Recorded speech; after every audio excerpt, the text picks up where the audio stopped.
education, you will be considered as a non-educated fellow in the society.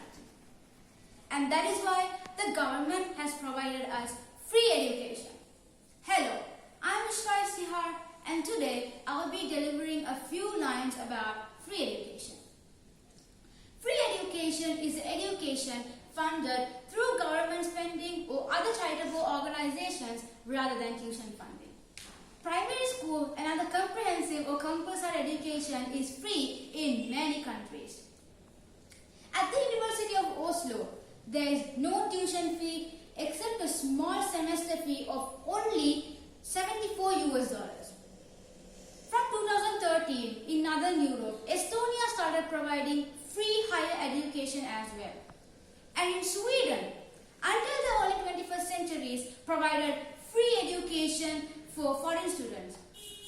But changes were introduced to charge fees for foreign students from outside the European community. Denmark also has universal free education.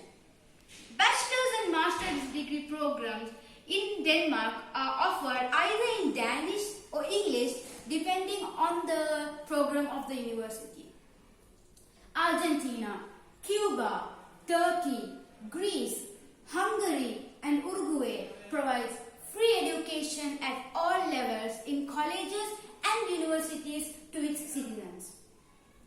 In Argentina, education is free since 1949 in every public schools. Not only for the Argentine students, but also for international students who is willing to study in Argentina. And the free education in Argentina is financed by the Ministry of Education. In European countries such as France and Malta, education is free for all the European students. And in Germany, education is free for European students and for international students.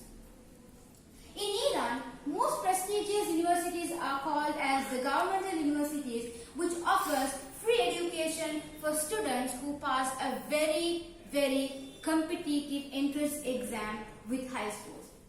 And graduates from these universities are obliged to serve for their country, as for many years they studied for their degree in order to get their diploma. In Mauritius, the government provides free education for its citizens from pre-primary to tertiary levels. Since 2005 July, the government also started providing free transport to its citizens. In Russia, prior to the breakup of the Soviet Union, they provided free education for everyone obtaining sufficient grades.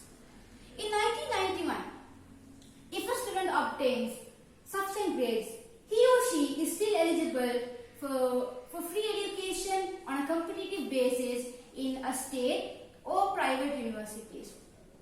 But he or she can still pay for studying if the grades are above the minimal threshold, but not enough to be enrolled into the desired university for free.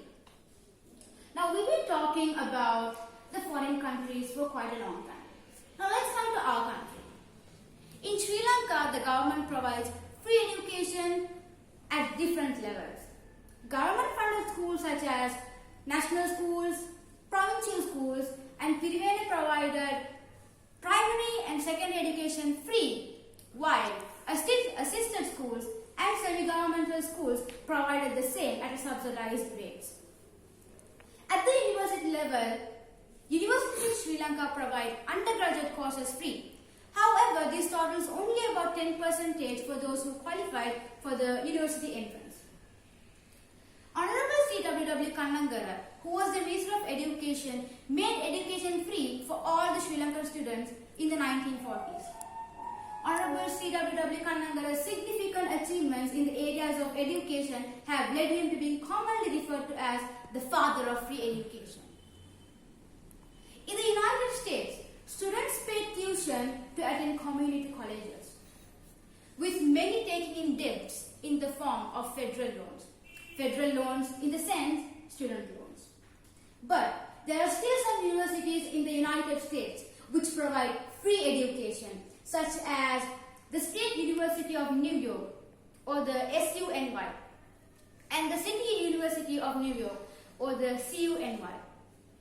In China, students pay low tuition in public schools for their primary, secondary and higher education. But the private schools have a policy of high tuition. However, as Sri Lankans, we are obliged to value the free education and study well and make our parents and country proud of us. Thank you.